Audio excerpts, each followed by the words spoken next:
Okay, for our first news review with Natasha Donn for 2026, we're looking at 3 top stories here with Natasha Donn. I can actually see what you look like this time this year. I know, it's so fantastic. Natasha. So I got the office gave me a camera, which we've just discovered comes on and off, which let's just hope it doesn't go off again. Then a girlfriend gave me a great big sort of light, a white light. Look. See? Yes. And then she gave me a microphone, but we've decided it's not connected. It looks good. Somehow. It looks good. I think it's mainly for sort of demonstration purposes, for visual purposes. We can hear you loud and clear, and we can see you in a way that we've never seen you before. How is 2026 going for you? Well, I mean, where are we on day 8? I mean, to be honest, 2026 for me is great, apart from the fact that my son's car blew up and he's got my car. But other than that, it's great. But I mean, what's happening in the world is not great. That's what we're here to talk about, isn't it? And your 3 topics are the terrible situation of people dying waiting for ambulances here in Portugal. What's going on in Venezuela, the Portuguese response, and those changes at Lisbon airport, where I've noticed in one instance, somebody had an 11-hour flight and then a 5-hour wait to get through passport control. These are some of the stories we're hearing from the airport. So on this sad first note, and the difficulty for the health department of the Portuguese government here, that's being, well, people are calling for the firing, aren't they, of the health minister because of this. What's your take on it, Natasha? My take on it is that, yes, the health minister is utterly useless, but then most of the ministers are utterly useless, and most governments are utterly useless. That's why we're in this situation. We've also got a prime minister, unfortunately, who's very, very conceited, arrogant. He absolutely thinks that what he's doing is right, and he doesn't seem to be open to negotiation or discussion. Dialogue, I think they call it. He doesn't seem to be open with the necessary dialogue with the opposition that he needs, because this is a minority government. It can't do what it wants. So why does it keep trying to tell everybody it will do what it wants and do it badly? It's terrible. So, I mean, obviously the health situation is not just down to one minister. Of course not. It's down to decades of appalling management and bad decision-making, largely because what happens, and this is what one of the presidential candidates has pointed out, what happens is these governments put into positions of authority, power, whatever, responsibility, their chums on massive salaries, and their chums often don't know what they're meant to be doing. As a result, they don't organize things correctly. They simply don't have the capacity. A little bit like, do you remember during the fires in the summer that the firemen said, come on, we've got to change. Oh, what's all that? We've got to change the system. Messages. Yeah, my phone has been going bananas. You remember that during the summer, the firemen said, this system is not working because the firemen were taking orders from civil protection, and civil protection didn't appear to know its arse from its elbow. As it said, at the time, things went less well than we hoped. Yes, these sorts of platitudes. No, they didn't even say that we hoped. Things went less well. Menos bem. But I mean, it was an utter shambles. So they're going to have to reorganize all that, which they're doing. You're seeing a pattern here, as in, so at the top, an arrogance you suggest with the minister who is standing by their colleague here, refusing to sack the health minister when that was reported, and a general theme then of incompetence and not taking responsibility. Is that the nub of this? Yeah, I think that's the nub of it. But also there's a reason why they want to show that they're standing by their health ministers, because they haven't got anybody else that could take her place. Nobody would want to be Minister of Health. It's a terrible job because you're walking into a whole system, an infrastructure that is broken. Yes. It doesn't work. And to be fair to that minister and any minister in the world of health, we've got aging populations. We seem to be, despite some technological interventions, vaccines and so on, more people being ill especially at this time of year. So, as you say, it's a terrible wicket to bat for anybody, and the demographics, the whole. It's a terrible wicket to bat, and she's also been awful in the way that. Do you remember when we had all the problems of these poor pregnant women being rushed here, rushed there, and having babies in the ambulances, and then she tried to blame it on women who had come here to have their babies who could not even speak Portuguese. And this was just so totally wrong. That's an easy cop-out, isn't it? It was so ugly to have said that, and so wrong that, quite frankly, anyone who does resort to that kind of stupidity shouldn't be in place. But then again, who would they find? They've already got some terrible ministers. I mean, the Minister of Interior Administration, you've seen her, haven't you? I'm not aware. She looks like an old lady from next door.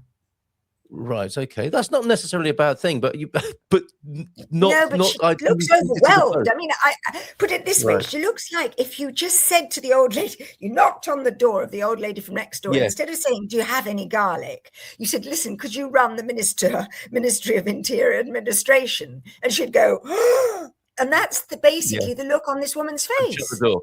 Yes, and then shut the door. Yes, well, we're seeing Gouveia Melo, one of the presidential hopefuls, getting involved here, and we can see from the resident homepage, ambulance investment announced. So they are trying to push back with some suggestions here.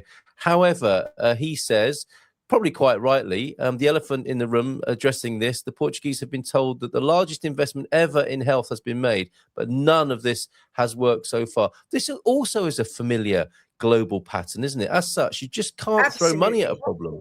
Yeah, especially if the nature of the problem. You can't keep making announcements. You know what I mean? Yes. You can't keep making announcements and doing nothing and achieving nothing. People become cynical, and understandably so. What would you suggest, Natasha? What would I suggest? Oh, well, I don't think it's really down to me to suggest how to fix the problem, but because I think the problem is going to sort itself out in the most typical fashion, which is that everything will continue to slide down, down, down, and we will end up having new elections.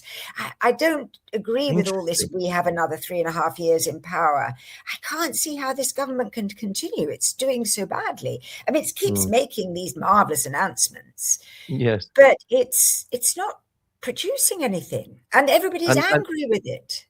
And winning awards, strangely, as well. But I guess because it's least bad or less worse than other situations around Europe and the world. Interesting. As in our top economy and the Iberian tiger phenomena. Yeah. But I mean, obviously, the only way to fix the situation is to start listening to the doctors, to start listening to the nurses, to start listening instead of saying, no, we can do it all ourselves. We know, and we can't pay you. And yes, you can't, I mean, they tried to stop agency doctors earning the money that they earn, and they tried to make it impossible for doctors to be agency doctors and everything. And they were just encroaching on people's basic rights. So, it's a bit like there's a sort of Trumpism that's leaked in. Okay, yeah, and if I suppose if you do listen to people, then you might have to do what they suggest as well. Maybe they're resisting doing that. Well, if you listen to them, you might get some better ideas from people on the ground. True. As opposed to people who are just people doing the job. Yes, and people who are sitting in Parliament thinking they know everything. Yes, coming back to that arrogance that you mentioned. Right, okay, so hopefully we will see some change and transformation, particularly at the front end of health in Portugal, for the people who are in the most dire situations, who need emergency help. The Bombeiros, as ever, probably picking up the slack on that, as ever. And we turn our attention now to Venezuela. Will this be one of those moments? I remember where I was when the Venezuelan leader was kidnapped. How did you respond to this when you first heard about it? Probably last Sunday.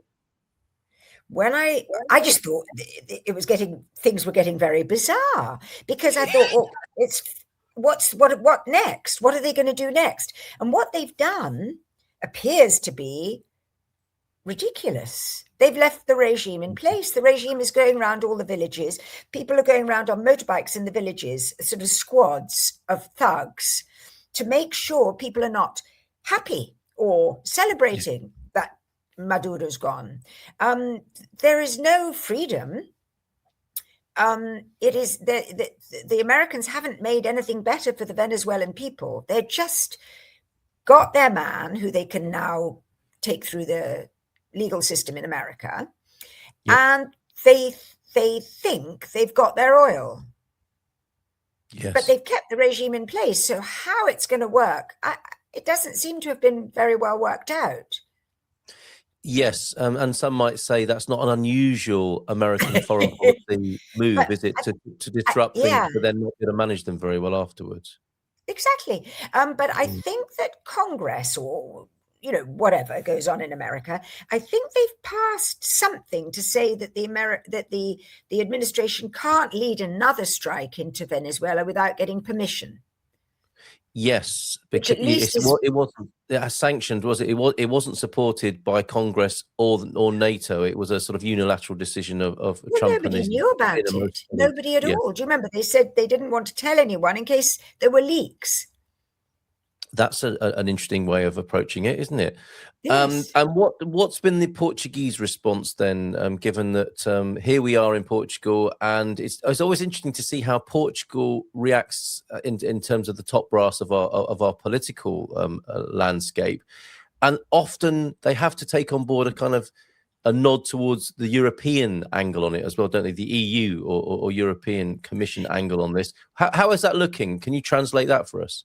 Well, at the moment, Portugal is realizing that it has to be much more involved than the European bloc as a whole, because Portugal, Spain, and Italy are the countries with the most foreigners, or the diaspora of their countries in Venezuela. So they've got a tremendous responsibility for these people, for their sort of security and for their well-being. And I think Portugal is trying desperately through all its, channels in Venezuela to ensure that the people there are not coming to anything worse than they already were going through, because they've all been suffering terribly. I mean, the devaluation of the currency, there's been looting in the businesses in the past. There was another crisis not that long ago, and I can't remember what that one was about, with quite a few people came back to Madeira, to go back to live there. I can't remember exactly what that crisis was about. But at the moment, you see, they're all stuck in Venezuela because the Americans have closed the airspace. It's still closed. Wow. So yes. So there's been this tremendous spike of hope on the ground. Yes, for the exiles, for people there, something might change, but as it turns out, perhaps not. And we'll have to just keep an eye on that, won't we? It's just awful what's going on. I mean, part of this as well. Huh? So I think we have I think we got a bit of a lag there, but yes, we have to just keep an eye on this situation, don't we, and see what's going to happen to the Portuguese people you mentioned, the Portuguese nationals, people of Portuguese descent as well, being in Venezuela. This the reporting that we have here on the Council of State meeting to discuss Venezuela, also Ukraine as well. So maybe we could talk about that for a moment. And this idea of European troops, Portuguese troops specifically, being sent to Ukraine. They're doing it as what they're calling peacekeeping. What's your view on this? I think what Montenegro had said was that he didn't see any reason why Portuguese troops shouldn't be sent to Ukraine to keep the peace once there's been a ceasefire. So that was him. And I think he was probably, just talking off the top of his head. But I think the president was very cross about it in his own way, because he felt that they should have discussed this before he said such a thing.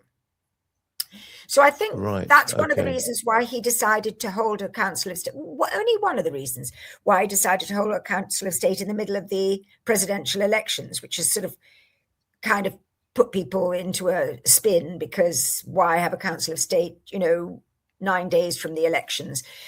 But it doesn't really mean a lot. It's only a 2-hour meeting and they just all waffle away and somebody will say something at the end of it. It's not a big deal. But I think also another thing that's happened is that the government should have elected certain MPs to the Council of State, and they haven't. So in other words, they've all been a bit lax.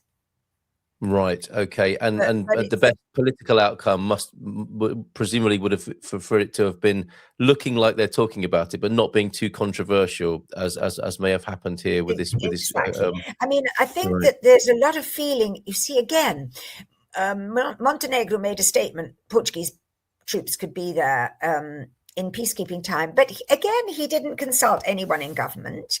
In Parliament, he didn't discuss it with any of the other parties, and a lot of the other parties don't agree with it for some reason. That's fascinating, isn't it? That sounds like more of a nod towards the EU position on this, doesn't it, rather than domestic? It is. He wants to look good. I mean, if you see him in all the pictures, he's smiling and looking very happy with himself. So obviously he wants to look good in Europe, and he wants to look like he can say things, even though he is in a minority executive. But I mean, and do you have any sense?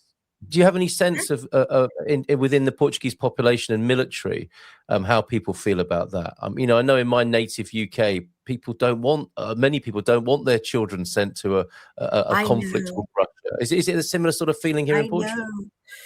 I'm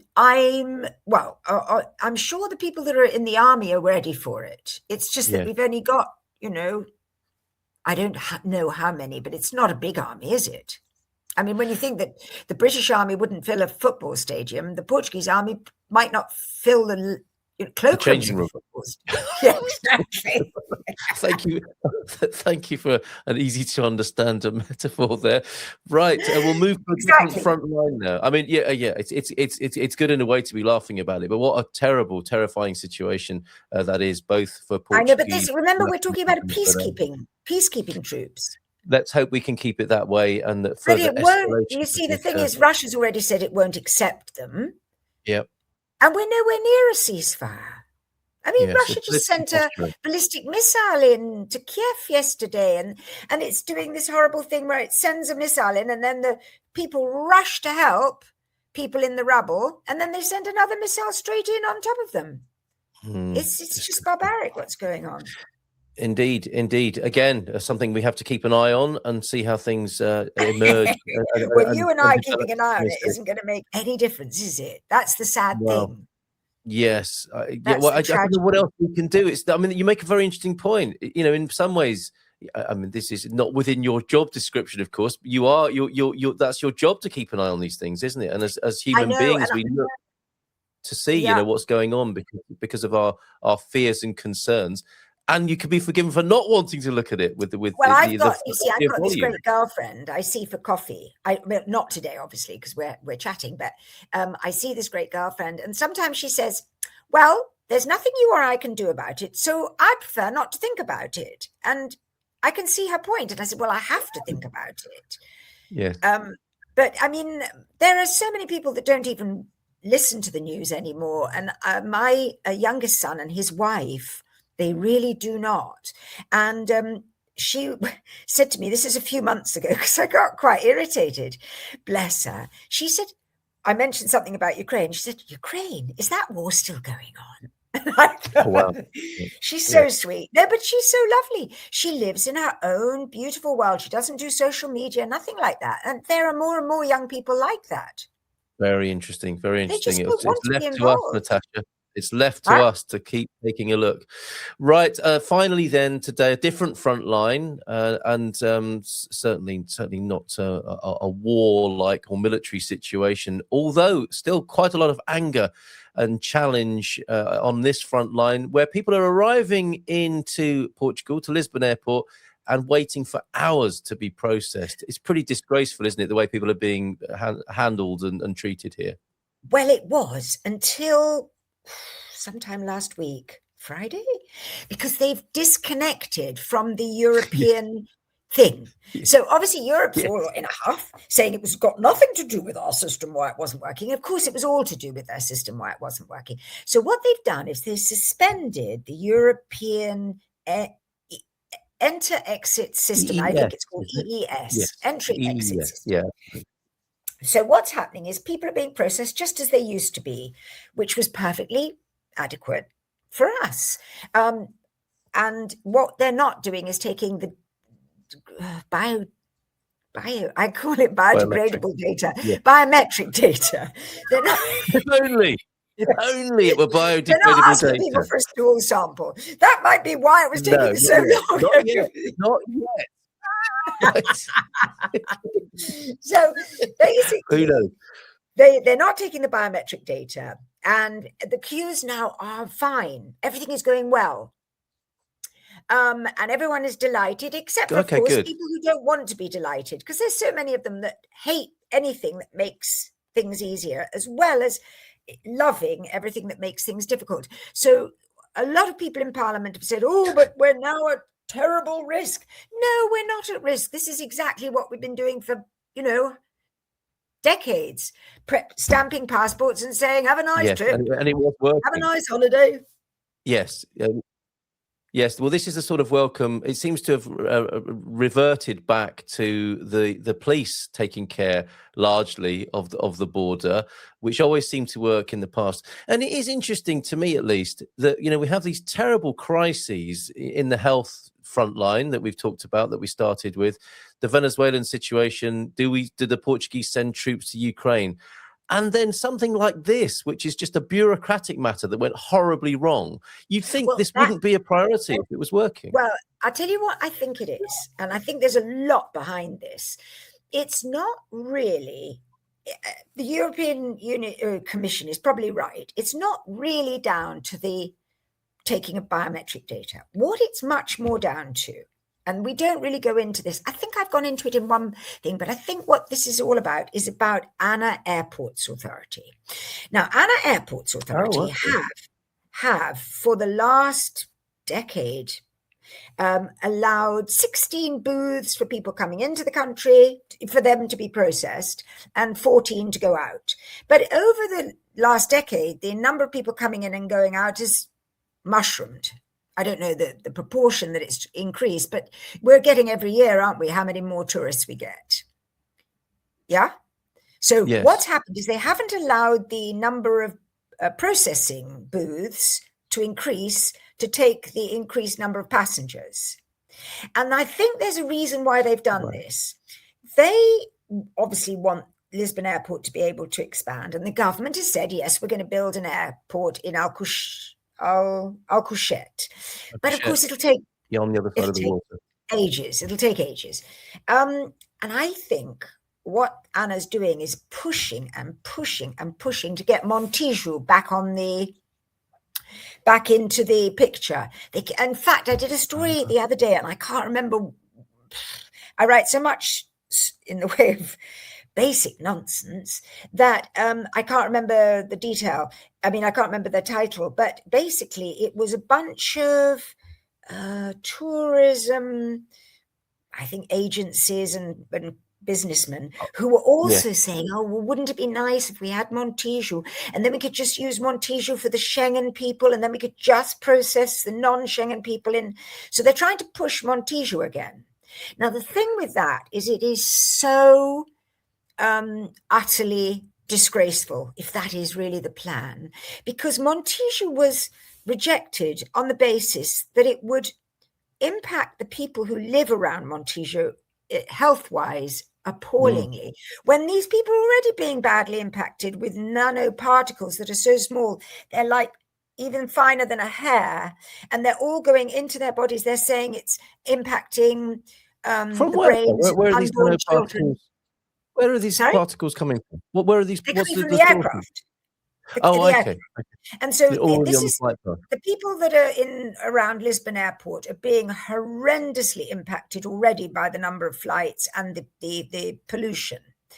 And now they want to increase the number of flights and take people to Montijo. So those people will have the same horrible issues of sound, pollution, noise. And not just that, Montijo is also right near a very important birding wetland. And so all the environmentalists got all the details, which is why the whole Montijo thing was eventually thrown out, to show that, there would be bird strike, because they were talking about 30 planes an hour when they were talking about Montijo, I think. And I mean, there was going to be bird strike. Bird strike could have created a disaster. Well, so in other words, You smell a rat. At the bottom of all of this toing and froing about how the border is controlled are vested interests, possibly, right? Oh, Okay, definitely, definitely. It's very disgusting. And maybe that's why there have been so many delays and why people have, again, understandably become cynical about the new airport. Will it ever happen? Just returning specifically to the toings and froings politically then about this, and perhaps we could ease people's minds, you know, the tourists, the foreigners coming to Portugal, and this idea then from the opposition who have taken advantage of this. The airport is an open bar for anyone who wants to enter Portugal and Europe. That isn't entirely fair, is it? We're back to where we were, and that worked in terms of security. It worked perfectly. I mean, I'm not saying you can never say we don't get bad people coming in. Of course we do. We've had people coming in who've done the most appalling murders, you know, and we've had murderers leaving Brazil, and maybe they could have been caught as they arrived with the biometric data.Maybe they could have done. I agree. But I mean, we haven't had them running through the streets with, you know, machetes. And we could. I don't know if it was you who said this, but the police forces of Portugal are responding. Although crime does, it would appear from a perception point of view that it's rising and more stories are being reported of more serious crimes. The police are doing a pretty good job of clearing it up. And you'd imagine if they are looking for particular people at the airport, they can find them and intercept them and not make everybody else's life a misery. Exactly. It's when they don't know that they're looking for a particular person, because sometimes they may not know that this person is due to come to Portugal, and therefore, you know, I think there might be the collecting of biometric data might be an extra safeguard for the few criminals that come through here. But the fact is, the criminals will have been coming through here for the last few decades. And we've still managed to have a perfectly normal country.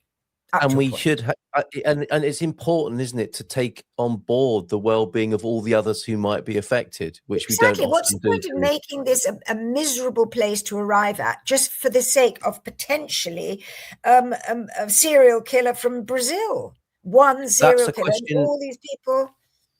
Absolutely, Natasha, and that's a question you won't hear asked in many places. That sort of common sense that I love to hear from you on our Friday mornings, and as this is released on a Friday afternoon, so we're back in business for our weekly news review. And in conclusion, Natasha, it would appear 9 days into the new year that your prediction for a piri new year seems to be coming true, right? We've hit the ground running with world affairs. Well, you know, my prediction was to also not to travel anywhere. Because look at all these people in the Caribbean. Apparently loads of flights were stopped in the Caribbean also because of Venezuela. Is that right? I didn't know about that. And there's so much going on that somebody said to me a few days ago something about let's go here or let's go there. I said, I don't want to go anywhere that I can't drive to. Not. Right. You know, I want to keep my feet on the ground. Thank you very much. Fair. I don't think you're alone in that, quite honestly. There is that sense of staying put, isn't it? And if you're lucky enough to have a pleasant life, to stay put where you are and see all of this be unfolding as we go into 2026. It's always a pleasure. It's a strange pleasure to speak to you. You never know. You never know what's going to come out. I never know what's going to come out. Yes. So let's do it again next week. I shall see you then. Thank you, Natasha. Okay. Take care. Bye-bye.